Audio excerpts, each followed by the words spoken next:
Hey, telling it like it is here. Eastern Conference playoffs preview. Got my man Magic Johnson here, by the way, who still has the most triple doubles in playoff history, even though some guys who claim to be the GOAT today have a little bit more than half of his and played twice as many games. So I guess the media forgets that. And then again, a lot of the guys with the gel in their hair never saw Magic play. So whatever. We forget my man in the conversation. But if you could find me another player who ever made anybody as good as Magic made all his teammates, you let me know. And we're glad to hear you out. So give us a comment on that. Little shout out to my seniors here, the Sharks. 3-0 this year in basketball because we had a pandemic in the middle of the season there, and so only got to play 3 games, but we went 3-0. And if you follow us at Esports South Manor, it's only, this was the first year we could turn the corner with this team, so it's not easy to be 3-0 over there. But the senior group made it happen, and so they got me the little shark here. So I'm pretty excited about that. So Mr. Shark here, thanks. Shout out to those 7 seniors who helped us start to turn this around. Unfortunately, we didn't get to finish the fruits of our labor, which would have ended up in a playoff berth, I would think. So hopefully they can take pride in it next year when we get it done. But a couple of things about the Eastern Conference playoffs. My whole concern every year with the NBA playoffs is just the injury history in NBA playoffs over the years. It's something that is really bogged down the NBA playoffs in history. It's we can go back many years and see whether it be Magic in the '89 finals or Isaiah in the '88 finals, where injuries really touched the finals, or will it be Willis Reed way back with the Knicks 1970? You hate to see, or Kareem in 1980. You hate to see that, or Clay and KD in 2019. You hate to see the injuries have such an impact, but the NBA Finals over the years has always had an impact. Or Kyrie in 2015, and along with Kevin Love, you just hate to see that. No Brown for the Celtics this year. Just really hard. No Oladipo for the Heat. I hate when that happens, but I guess there's not much we can do about that. It'd be great if we could have everybody healthy so we could really get a good indication of what's going on here. I guess I'm telling it like it is. We want to see the playoffs come full bore. Another point I wanted to give up, excuse me, Magic. Another point I wanted to bring up is about the former NBA first team like All-Stars who now have taken a lesser role. You've seen this over the years, whether it be Bob McAdoo with the Lakers in the 80s, a former NBA scoring champ who comes to the Lakers and smells a ring and fills a role as Kareem's backup and just does an amazing job.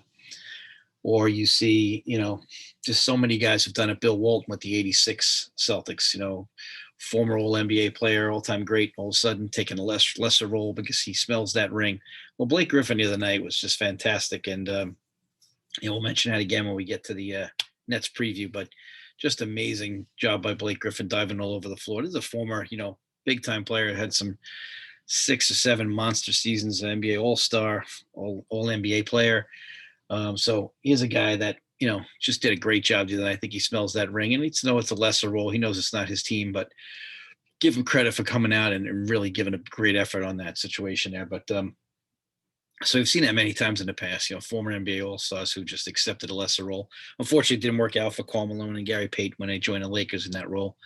But, sometimes you see those guys, they smell that ring and they just want to get a piece of the action. And I really respect that because that's what it is all about. It is all about winning. That being said, this Hawks Sixer game the other day, very frustrating. I'm rooting for the Sixers. We got 2 local guys here on Long Island. We got Tobias Harris and Danny Green on the Sixers, obviously, and had the first-rated defensive team in the Eastern Conference, pretty much one of the top 2 or 3. Doc Rivers has played for an excellent defensive coach. Doc Rivers was an excellent defender himself. He played for one of the great defensive teams with hard hedging of all time. That was the 90s Knicks.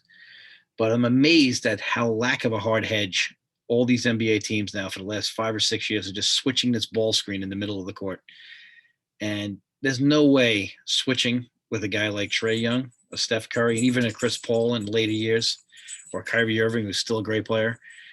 You switch this ball screen with these guys, you are dead meat. So I love these people on these blogs talk about, well, how come Ben Simmons didn't intend to stop Trae Young? Well, Ben Simmons isn't on Trae Young after the screen. Everybody just switches. How could Doc allow that to happen? Here's Doc Rivers, like I said, play for Pat Riley. Give a hard hedge, turn him back, even double him, biggie him, whatever you want to call it. Get the damn ball out of his hands. And if the Hawks are going to beat you with somebody else, I'll live with that. But I'm not letting Trae Young initiate it. Right? You let him get in that lane, that floater. It's Tony Parker-esque. It's top notch. I mean, he's taking that thing to another level. He's amazing talent in there. He's a superstar, and he's not backing down. You could tell right now. So, you got to get a hard hedge, make him swing the ball, make somebody else beat you with a jump shot. I'm not letting Trae Young do it. Now, the other day, Atlanta shot the living daylights out of the basketball. They were up for over 20 for much of the game. It wasn't even as close as the final score. So it's like the Hawks caught the bus with 3 minutes left, it looked like, out of the arena there. But they did hold on. It was one of the bigger collapses I'd ever seen there for a couple of minutes. I was like, oh, goodness gracious. They got to get back in there and finish it off. But I'm just really surprised in a lack of defensive effort by the Sixers there. And they got to do a better job. Also, not enough touches for some of their guys. Have guys going 7 for 11 in the first half and getting 2 shots in the third quarter.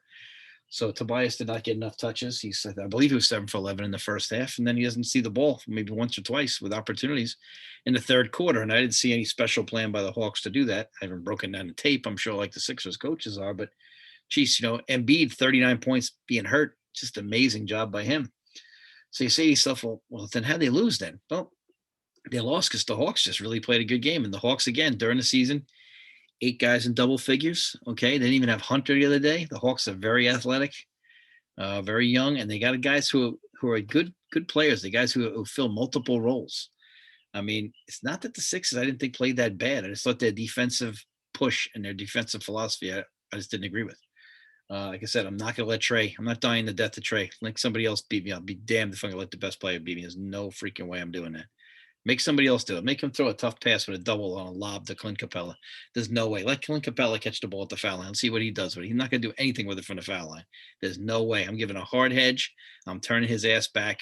And I'm having Ben Simmons, Danny Green, or the kid off the bench, the rookie there who did a good job. I'm having him pick him up, and we're playing.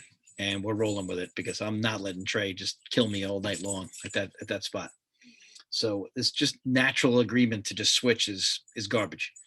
So, that's a big game tomorrow night. I'd like to see the Sixers get back into the series with that. Nets Bucks, just again, injury bug we mentioned before. James Harden, you feel bad here. I don't know. I'm not a doctor, obviously, but you just hope that he's back. I'm sure he won't be full strength, but you'd like to be able to see him play a little bit. He's accepted a lesser role this year to be on this team, so you'd like to see that. The other thing we mentioned before, Blake Griffin, what an incredible job the other day. And the Nets are not only missing Harden, they're still missing Green too. So, but the thing with the Nets was their role players. Griffin is a hell of a role player, and the kid James is unbelievable. This is an NBA journeyman who just did an amazing job in that game. For them to play that well, I mean, the Bucks didn't shoot well from 3, but Giannis did. Giannis played a great game, and the Bucks were comfortably defeated. For the Bucks, though, my big thing with them is they cannot play one-on-one basketball with the Nets. The Bucks are a team offensive team. What I mean by that is the Bucks have such a size advantage inside. They could pound the Nets all day long at every spot, including posting up the guards if they wanted to.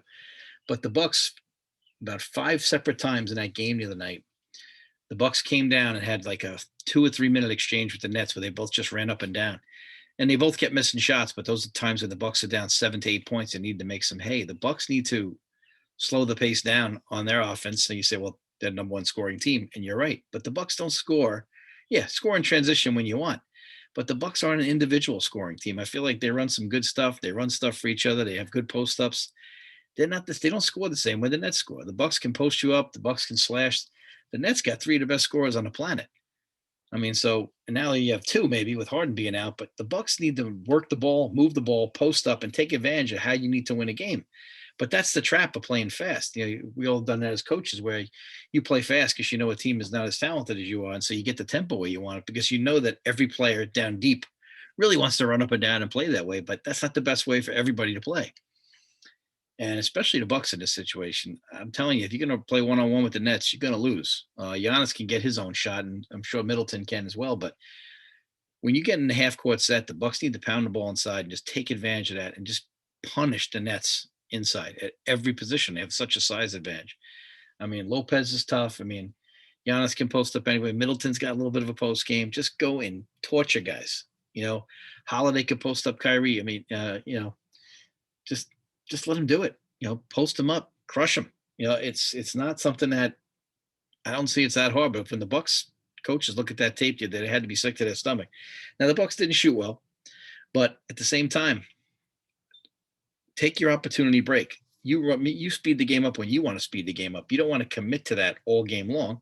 You want to take the fast break when you have the opportunity. I'm not saying don't play fast. What I'm saying is play fast in spurts, because when it comes to the half court, the Nets have a different situation. You can't try to mimic what the Nets do. And I know this all this mano a mano. Well, he just stuck a J in my face. I'm going to come down and show him. Well, best way you can show somebody is winning the game. I don't care how I have to do it. I don't care about style points. I want to win the game. Now, I would hope that NBA players would want to win the game too. Although it's stuff we heard about Schroeder today, it didn't sound like he wanted to win for the Lakers. So I always doubt that about it. Not every guy wants to win. We all think they do, but they don't. If you've been around the game long enough, like some of us have, and you coach long enough, you know that not all guys want to win. It's not their first agenda. And I can't stand those guys. So come down tonight, punish the Nets inside, take your opportunity break, and finish the game and see if we can get the series to 1-1. This game's just about started right now at 7:43. Looking forward to it. And we love having you on Telling It Like It Is. Please tell us what you thought. Tell us what you think about the playoffs. And have a great night. We'll see you soon. Talk about the Western Conference playoffs tomorrow night. Take care.